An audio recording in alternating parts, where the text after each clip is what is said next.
Господарства. Усім добрый вечер. І запрашаю на нашу традыцыйную размову. Нядзельная вячэра. Я з задавальненнем адказваю на ваши пытанні.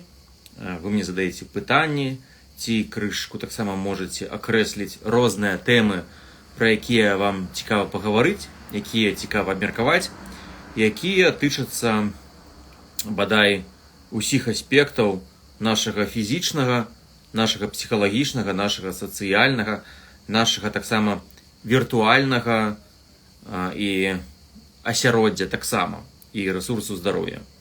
Таму што, яшчэ раз нагадаю, наше здароўе у вялікай ступені залежыць не толькі ад як мы знаходзімся, а ад таго, як на нас уплывае наше асяроддзе.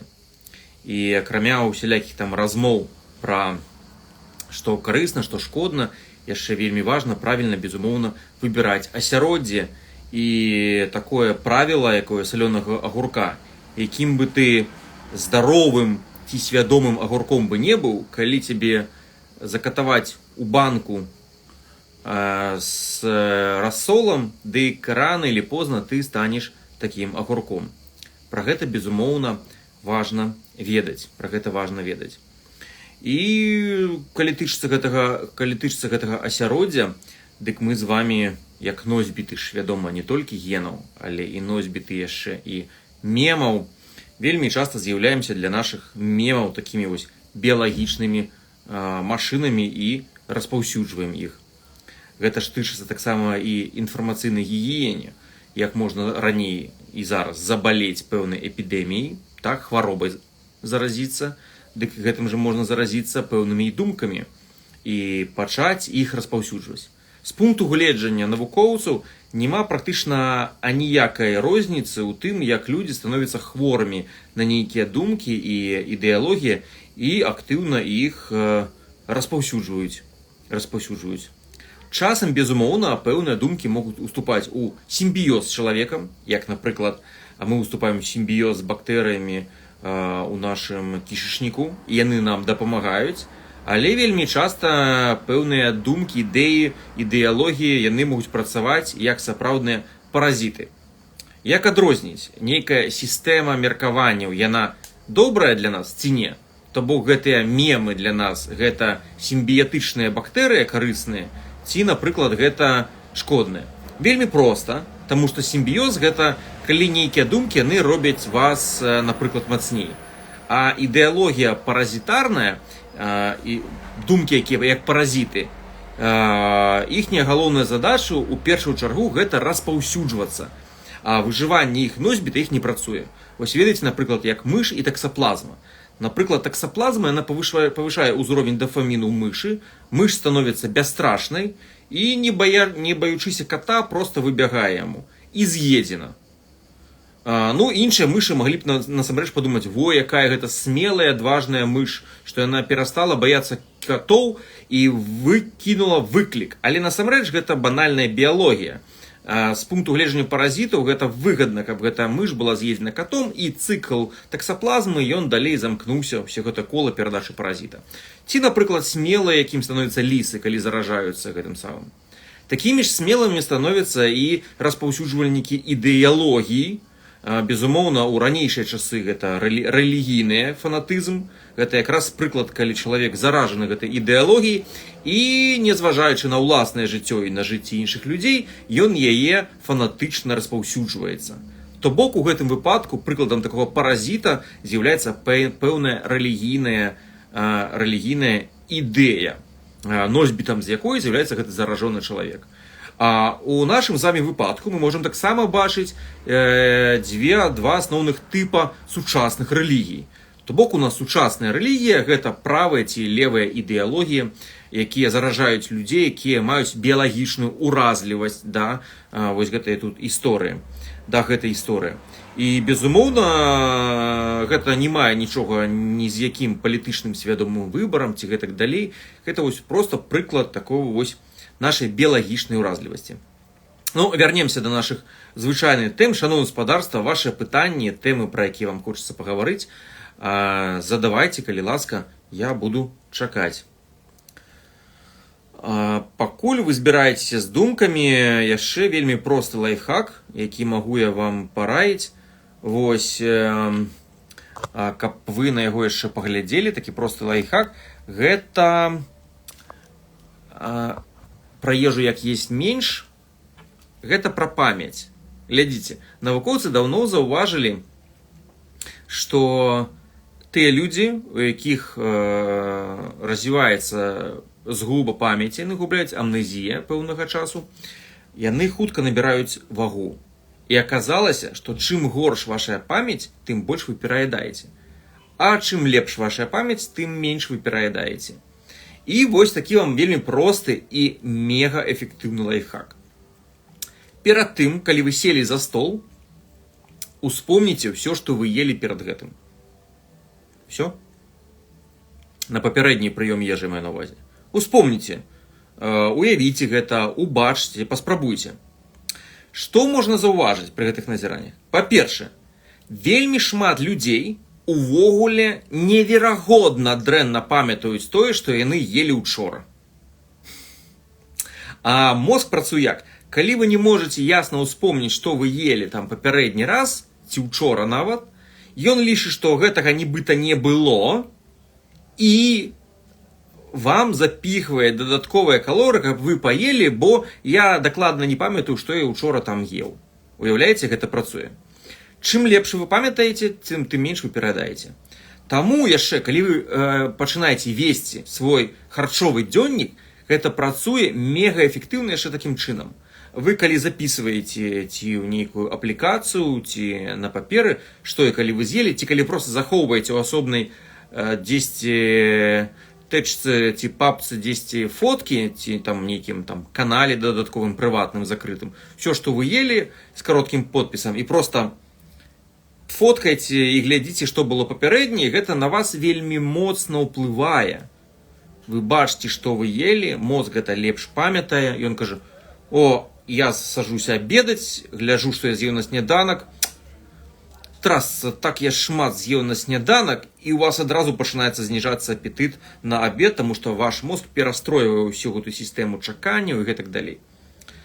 Так, колькі разоў на тыдзень, пытанне, вы уяўляеце жывёльны белок? Ну, напэўна, разоў 6, я думаю, як мінімум, так. Гэта ў розных відах, гэта могуць быць і яйкі, гэта і рыба, гэта і птушка. Ну, чырвонае мяса так даволі рэдка, ну, можа, 1-10 раз на тыдзень, рэдка 2. Але гэта выключна толькі цэльнае мяса, не маю на ўвазе не перапрацаванае. Вось. Нагадаю, дарэчы, гаспадарству, што тут з мясам як працуе, асабліва з чырвоным мясам. Што, безумоўна, усе ведаюць, што шмат чырвонага мясу гэта не вельмі добрая ідэя, але ўся розніца ў дробязях. Самае небяспечнае гэта менавіта перапрацаванае чырвонае мяса. То бок усе гэтыя сасіскі, уся гэтая ветчына, усе гэтыя беконы і гэтак далей. І такога кшталту ультраперапрацаванае чырвонае мяса, ну, там паказвае проста страшную рызыку. Я маю на ўвазе не толькі там рызыку раку, яно павялічвае рызыку дыябету, рызыку атлусценню і нават рызыку дэмэнцыі. То бок, вось гэта перапрацаванае чырвонае мяса, гэта проста страх. Але калі паглядзець невялічкія порцыі цэльнага чырвонага мясу, яны не аказваюць такога негатыўнага ўплыву і нават аказваюць карысны ўплыў, калі вы ім не пераядаеце. Што тычыцца белага мясу, я маю на ўвазе птушка найперш, дык там нема аніякага росту негатыўнага ўплыву на здароўе, калі вы больш яго ядзіце. То бок птушка тут больш працуе. Чаму менавіта чырвонае мяса мае больш негатыўны ўплыў? Там шмат існуе тэорый, пачынаючы ад празмернай колькасці жалеза, да нейкіх там аўтаімунных там рэакцый, да там асабліва ўтрымання пратэіну і гэтак далей, але гэта ўсё там асабліва не так важна. Я нагадаю вам простое і вельмі важнае правіла, якое вам патрэбна ведаць для псіхічнага здароўя. Яно называецца так: няма шкодных прадуктаў, ёсць няправільныя паттерны харчавання. Давайте яшчэ раз падумаем. Няма шкодных ці карысных прадуктаў, ёсць няправільныя паттерны харчавання. Што гэта значыць? Гэта значыць, што б вы не з'елі, калі гэта невідавочная атрута, аднаразовае гэта з'яданне малаверагодна, што пашкодзіць. Калі гэты прадукт з'ядаецца часцей, то вам шкодзіць менавіта паттерн, напрыклад, там штодзённае ці некалькі разоў на тыдзень спажывання гэтага прадукта, яно пачынае вам менавіта шкодзіць. І нават карысныя прадукты, калі іх неправільна прыгатаваць, яны могуць вам пашкодзіць. Напрыклад, там яблычны сок, ці, напрыклад, звычайная рыба, але которая так падсмажана, што там просто, ведаеце, такая чорная корка ад яе засталася, такая гіперперасмажаная, часта робяць рыба. Вось такого кшталту рыба, яна не негатыўна спрыяе на здароўе, яна, наадварот, зніжае чаканую працягласць жыцця і павышае рызыкі для здароўя. Такія справы, калі падсмажыць. Яшчэ пытанні, шановнае гаспадарства? Ці вы можете проста акрэсліць тэмы, пра якія вам было б цікава даведацца? Давайте, чакаю ад вас. Можна не зусім пра здароўе, менавіта харчаванне, пра нешта. Можна пра стрэс, пра выгаранне, пра нейкія псіхалагічныя рэсурсы стрэсаўстойлівасці.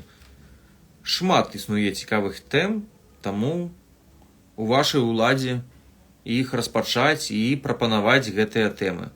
Вось Вольга далучаецца, магчыма, яна нам падкажа яшчэ нейкую тэму, на якую б іх хацелася паразмаўляць і даведацца крыху больш, ці нейкую параду. Давайте, шановне гаспадарства,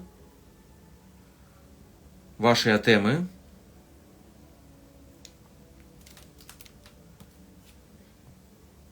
Нешта, напэўна, збіраюцца людзі з думкамі.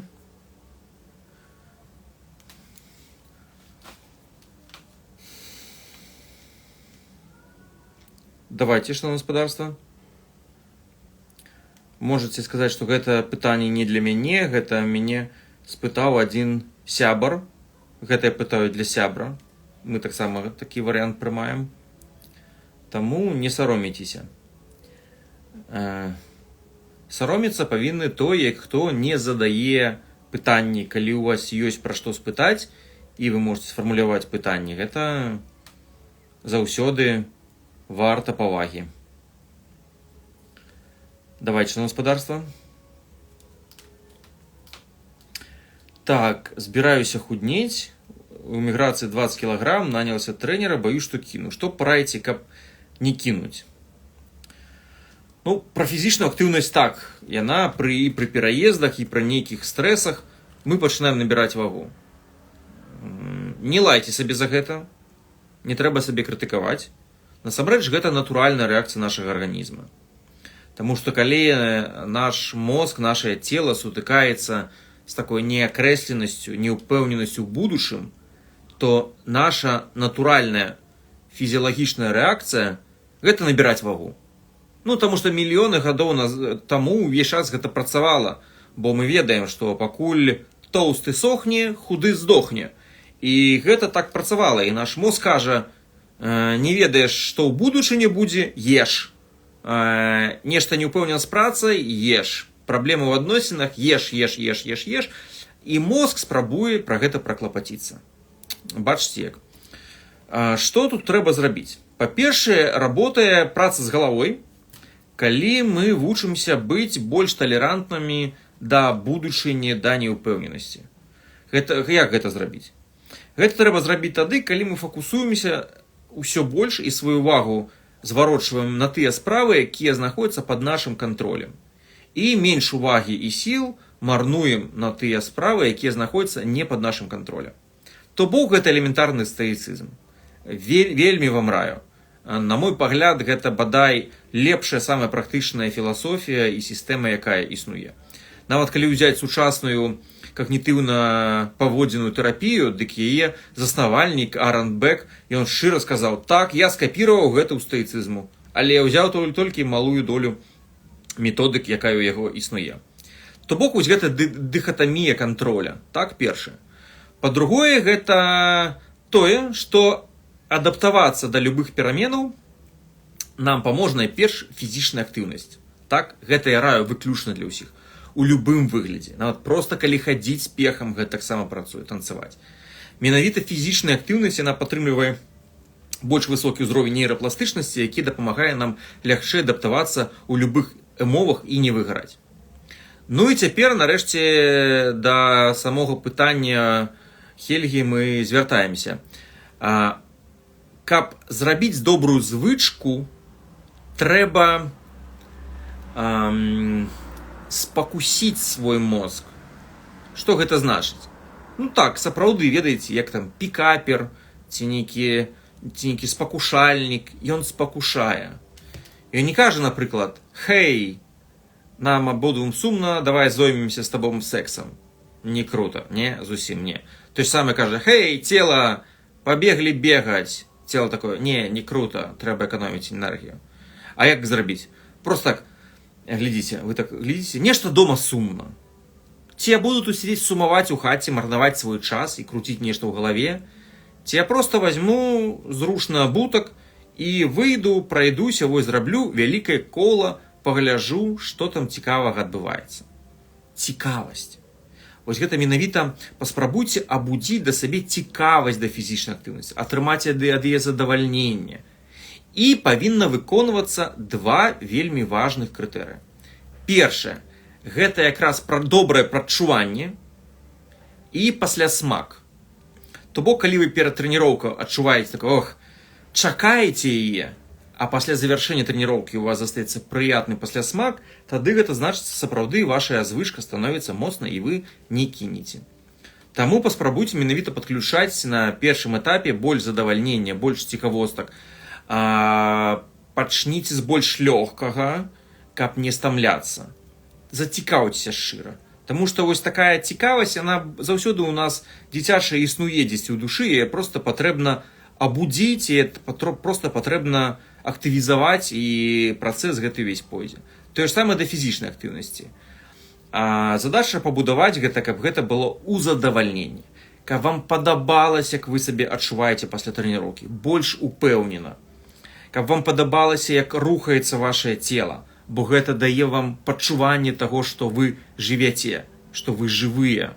Для многіх людзей гэта таксама цяг да трэніроўкі. Многія людзі адчуваюць сабе, калі рухаюцца, у іх павышаецца адчуванне самаэфектыўнасці, як яны кантралююць сваё цела. Ім падабаецца, як яно рухаецца. Яны адчуваюць сабе зноў-такі жывымі, што яны маюць кантроль над уласным целам.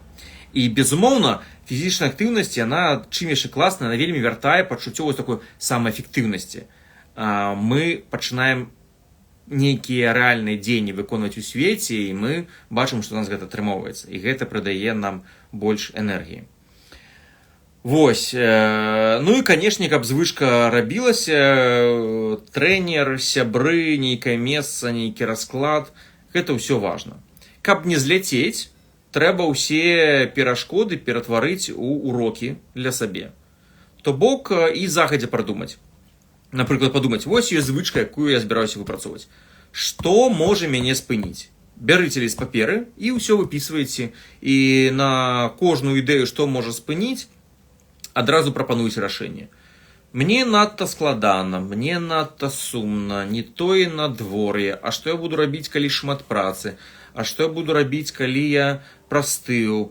І вы усе гэтыя свае патэнцыйныя адмазкі вы выпісваеце і каля кожнай пішаце канкрэтны план. Вось. Такая вось гісторыя. Так. Вось, пытанне. Спартовы ўрач параіў ўжываць 1,5 грама бялку на 1 кілаграм вагі. Не магу так шмат есці куры грудзі, што рабіць? Ну, па-першае, што з'яўляецца найбольш важным? Усе там людзі любяць вельмі шмат есці, шмат пратэіну. Па-першае, калі у вас надта шмат тлушчу, то бок у вас выразнае тлушэнне, звычайная формула грам белку на кілаграм масы цела, яна не працуе, бо будзе паказваць для вас больш высокія значэнні. Трэба вылічваць на lean mass, на сухую масу цела, то бок на мышечную масу без затлусцення.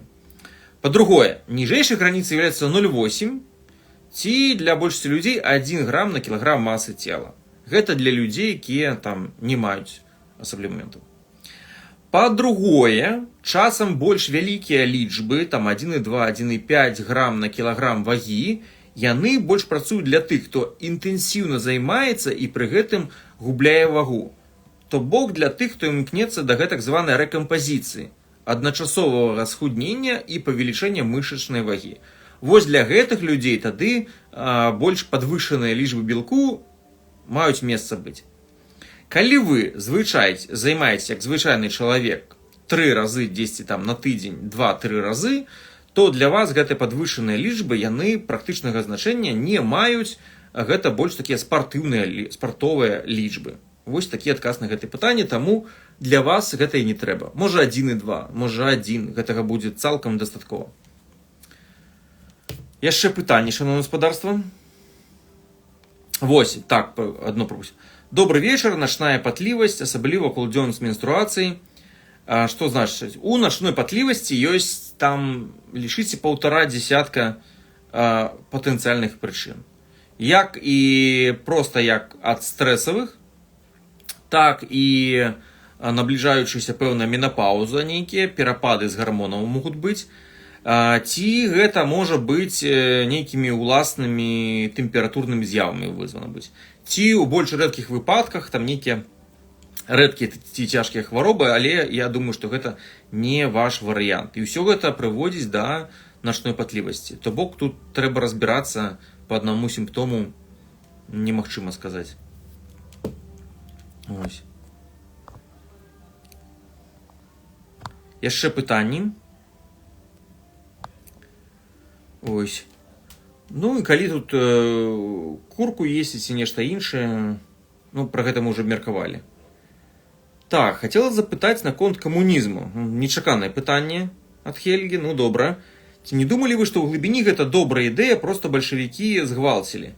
Што па сутнасці камунізм гэта добрая утопія, але добрая утопія. Ну, ведаеце, ёсць такі добры выраз, мне падабаецца, што ружовыя акуляры заўсёды б'юцца шклом унутр. Ружовыя акуляры заўсёды б'юцца шклом унутр. Што гэта значыць? Ну ці падобнае, што расплата за ілюзіі заўсёды аднолькавая. Гэта рэальнасць, да якой вы аніяк не падрыхтаваны. То бок, што значыць добрая утопія? Добрая утопія – гэта дзіцячая казка, якая падыходзіць для дзяцей, якія ні за што не хочуць несці адказнасці. Вот што гэта добрая утопія. Яна падыходзіць толькі да інфантылізму. Тут не бальшавікі вінаваты, гэта камунізм, як і іншая левая ідэалогія, як мы кажам, гэта нічога не мае навуковага ў сувяснасці, што і засноўнікі, ні Маркс, там Энгельс, здаецца, увогуле там ніводнага дню не працаваў, бачыў гэтых рабочых толькі за кіламетр, не правёў ніводнага даследавання. То бок просто высмактаў усе свае тэорыі з пальцу. То есть гэта цалкам прыдуманая, добрая прыдуманая, але гэта цалкам прыдуманая гісторыя. Спроба ўсё растлумачыць праз прызму там прыгняцення і так далей. Насамрэч, нам біялагічна, чаму гэта гісторыя заходзіць? Любыя гісторыі, ідэалогіі нам заходзяць добра ў тым выпадку, калі яны маюць пад сабой, абапіраюцца на пэўны біялагічны базіс. Разумееце? І навукоўцы даўно заўважылі, што колькасць нават сюжэтаў у літаратуры яна абмежавана нашымі біялагічнымі там пэўнымі там асаблівасцямі. То бок, напрыклад, большасць гісторый можа быць зведзена проста да міфу героя. Як герой кудысьці ідзе, потым герой неяк трансфарміруецца, потым герой вяртаецца ў сваё ж роднае месца і гэтак далей. То бок мы такія чалавечыя істоты. Ну, паглядзіце, напрыклад, вера ў Бога, так, ці нейкую там вышэйшую істоту. Гэта проста звязана з узроўнем дафаміну і з узроўнем абстракцыі нашага мыслення. Напрыклад, глядзіце, калі людзі жылі ў племёнах, яны пакланяліся з'явам прыроды. Потым узровень абстракцыі падрастае, так? Людзі пакланяюцца ўжо іншым людзям, там, продкам. Потым з продкам з'явіліся богі, якія выглядаюць як людзі. Потым гэтыя богі сталі больш абстрактнымі, якія выглядаюць як воблака, ці трохвугольнік, ці, як, напрыклад, у ісламе, як знікаюць увогуле. Што мы бачым? Што чым больш людзі маюць больш вышэйшы ўзровень дафаміну, тым больш абстрактна з'яўляецца канцэпцыя Бога. Тым больш само існаванне нейкай сілы гэта выключна як праекцыя суперэга, І Бога можна выклікаць, можна чалавеку тыкнуць электроды у скроневую долю мозга, і ён адчуе вось гэтае набліжэнне звышнатуральнай сілы. То бок вера ў нейкую істоту гэта выключна таксама біялагічны фенамен. І людзі вельмі ўспрымальныя да рэлігіі, дзе існуе нейкі там уладар сусвету, бо гэта натуральна для нашай біялогіі. Тое ж самае левая і правая ідэалогія. Яны цалкам натуральны для нашай біялогіі, бо адлюстроўваюць такі доўгі шлях развіцця Homo sapiens. Бо мы прайшлі два зусім розных біялагічна-эвалюцыйных такіх прамежка часу. Першы, такі больш старажытны, гэта іерархічная арганізацыя, якая вы можете бачыць у малпаў. Ёсць адзін альфа, ён усіх там прыгнятае, ён галоўны стронгмен, гэта такі сілач, які там, якому усе там астатнія малпы яму падпарадкоўваюцца, падмахваюць, які ўсіх там трушчыць, забіваюць, і трэба яму пакланяцца, каб бліжэй да кармушкі крышку падняцца. Гэта такая базавая наша ідэалогія. І, безумоўна, гены у нас, якія прымушаюць нас падпарадкоўвацца пэўнаму лідару, схільнасць праграмы, яны існуюць у нас. Разумееце? І іх, як гэта сказаць, эвалюцыя нічога не выкідае практычна. Яна толькі можа зменшыць уплыў. Гэта правая ідэалогія. Яны заўсёды шукаюць нейкага альфу, якому ім хочацца ўпасць, ножкі цалаваць, спадзяючыся на яго абаронную міласць.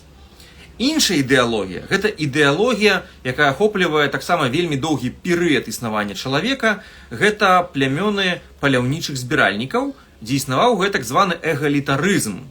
Эгалітарызм, калі у нашых продкаў былі коп'я, і любы альфач, які папытаўся высунуцца, быў проста забіты іншым племенем, бо яго фізічныя перавагі не мелі ніякага сэнсу, бо ў іншых паляўнічых былі доўгія коп'і, былі лукі, і нават вельмі моцнага альфу яны маглі проста забіць.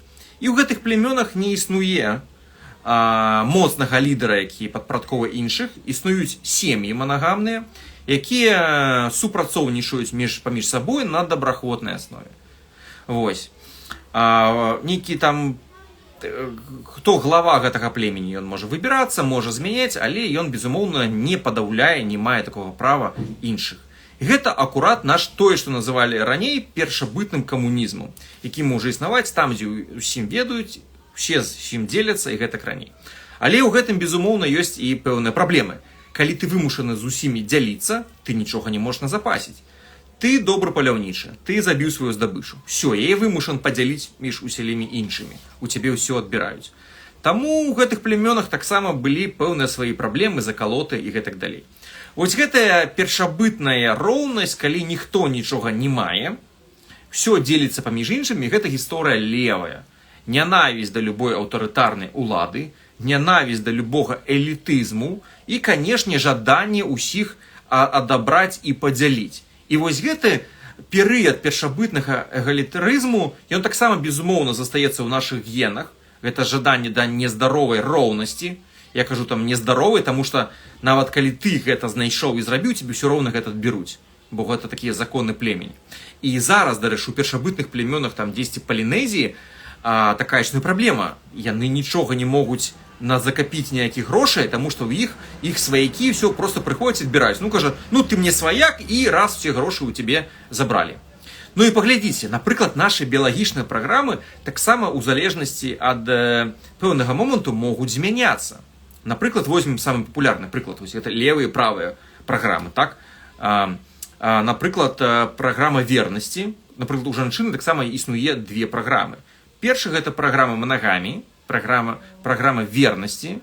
Вось, і яна таксама вельмі важная, таму што менавіта на даверы ўсе гэтыя стагоддзі фарміруецца давер у сям'і, гэта таксама вельмі важная база, таму што толькі такая вернасць дае бацьку, які прыносіць усё сваё жыццё і выгадоўвае сваё патомства пэўныя рэсурсы. Але іншая праграма, гэта праграма «Усе свае лепшы дзіцёнак ад альфа-самца» і гэтак далей. І гэта зусім іншая біялагічная праграма, якая можа быць вышэй, напрыклад, у перыяд авуляцыі ці у пубертатным перыядзе, калі дзяўчынкам падабаюцца бэд-боі. Гэта ўся праблема, проста іх прэфрантальная кара яшчэ недастаткова дарасла, каб усведамляць наступствы ўсіх сваіх дзеянняў. То бок розныя праграмы і розныя ідэалогіі, рэлігіі, іх немагчыма разглядаць у адрыве ад біялагічнага пэўнага базісу. Таму я б не лічыў бы гэта нейкімі рацыянальнымі гісторыямі, гэта хутчэй нешта накшталт там канспіралогіі ці нейкіх там вераванняў ці гэтак далей.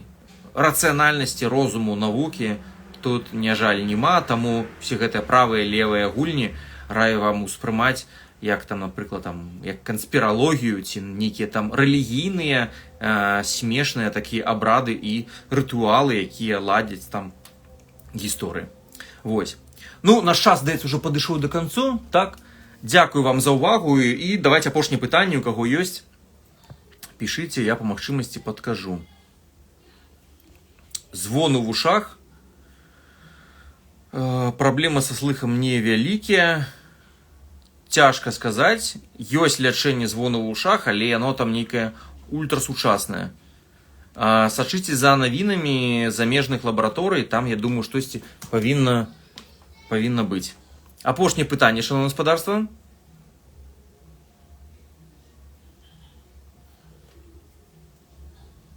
Дык ты сёння падзяліўся, а заўтра з табой.